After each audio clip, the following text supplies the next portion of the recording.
Alors, bonjour à tous, c'est heureux de vous retrouver. On est toujours le 30, jeudi 30 juillet 2020, 8h05, heure du Québec, avec une nouvelle vraiment intéressante qui m'a été envoyée, je pense, par un abonné cousin français. Et la nouvelle suscite vraiment des questions et peut-être même des inquiétudes, peut-être. Je ne sais pas, je vais vous la partager. Faible taux de suicide lié aux micro-doses de lithium dans l'eau potable. Ça nous vient de New Atlas. Une nouvelle recherche suggère que l'ajout de traces de lithium à un approvisionnement local en eau potable pourrait entraîner une réduction des taux de suicide.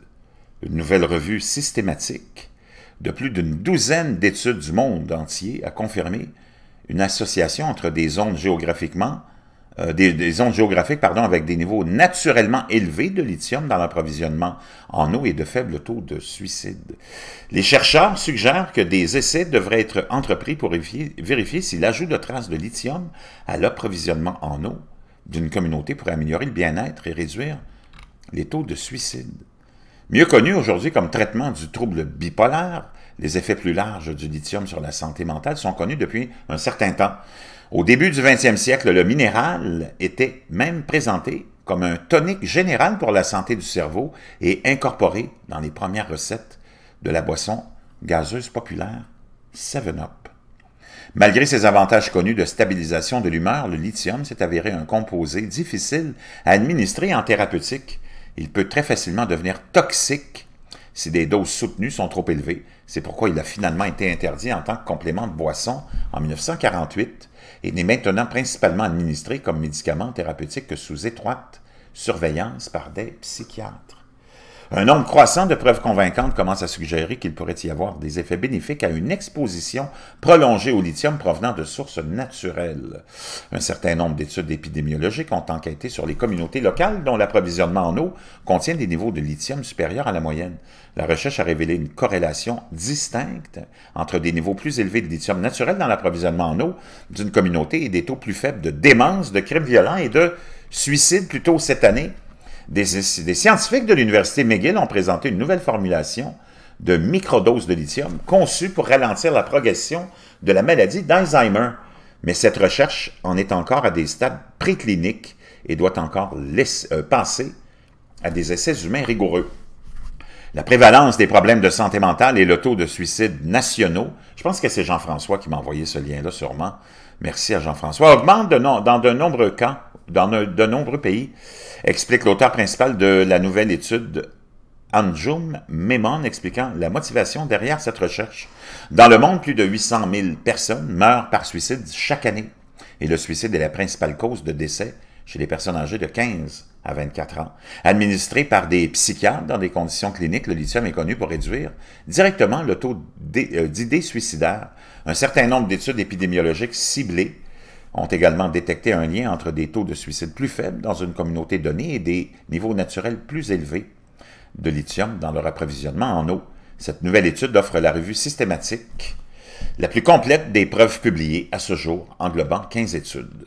Cette synthèse et l'analyse de toutes les preuves disponibles confirment les résultats précédents de certaines études individuelles et montrent une relation significative entre des niveaux de lithium plus élevés dans l'eau potable et des taux de suicide plus faibles dans la communauté, déclare Alan Young, co-auteur de la nouvelle étude. Les niveaux de lithium dans l'eau potable sont bien inférieurs à ceux recommandés lorsque le lithium est utilisé comme médicament, bien que la durée d'exposition peut être beaucoup plus longue, pouvant commencer dès la conception. L'étude suggère finalement que le lithium pourrait être ajouté aux approvisionnements en eau locaux en tant que mesure de santé publique pour améliorer la santé mentale générale dans une communauté. De la même manière que le fluor est ajouté à l'eau potable pour améliorer la santé dentaire. Les chercheurs notent que cela pourrait être particulièrement avantageux pour les communautés dont les taux de comportements criminels violents et de suicide sont manifestement plus élevés. Cependant, le dosage est une question clé sans réponse à ce stade-ci, et Memon dit que les futurs essais seront essentiels pour déterminer quel niveau de microdose peut conférer des effets bénéfiques dans une communauté. Les prochaines étapes pourraient consister à tester cette hypothèse par des essais communautaires randomisés sur la supplémentation en lithium de l'approvisionnement en eau, en particulier dans les communautés où les milieux ou la prévalence élevée de problèmes de santé mentale, de comportements criminels violents, de toxicomanie chronique et de risque de suicide est démontré, déclare Memon. Cela peut fournir des preuves supplémentaires pour étayer l'hypothèse que le lithium pourrait être utilisé au niveau communautaire pour réduire ou combattre le risque de ces conditions. Une suggestion récente pour un moyen sûr de mener un essai clinique randomisé efficace comme celui-ci pourrait être d'explorer les niveaux de microdoses de lithium dans les approvisionnements en eau potable des navires de la marine. Les taux d'idées suicidaires parmi les marins sur les porte-avions de la marine sont nettement plus élevés que dans la population générale, ce qui indique un besoin distinct de meilleures interventions en santé mentale dans ces environnements. De plus, les environnements confinés de ces types de récipients permettent de tester différents dosages. Carmine Pariente du Royal College of Psychiatrists suggère que davantage d'études sont bien sûr nécessaires avant que ce type d'intervention ne soit largement déployé, mais le lithium s'avère incroyablement prometteur pour améliorer le bien-être des patients déprimés.